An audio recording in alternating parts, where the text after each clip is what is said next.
మాట్లాడవలసిన చోట మాట్లాడాలి, పరిమితంగానే మాట్లాడాలి, వెనక్కి వెళ్ళిపోవాలి.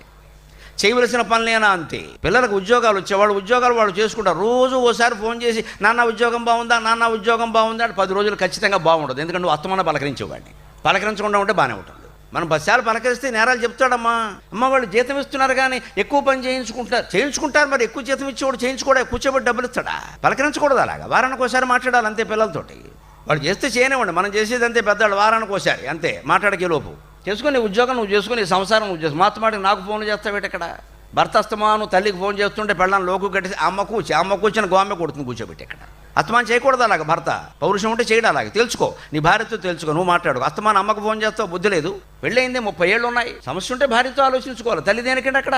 అబ్బాయి తల్లి కూడా ఇక్కడ మా వాడు నాకు ఏం చెప్పకుండా, ఇది అజ్ఞానం అంటారమ్మా. చెప్పకుండా కొన్ని చేయడమే మంచిది. వాళ్ళ సంసారం మనకు అనవసరం. మన మఠంలో కూర్చుంటే జపం చేసుకుంటాం.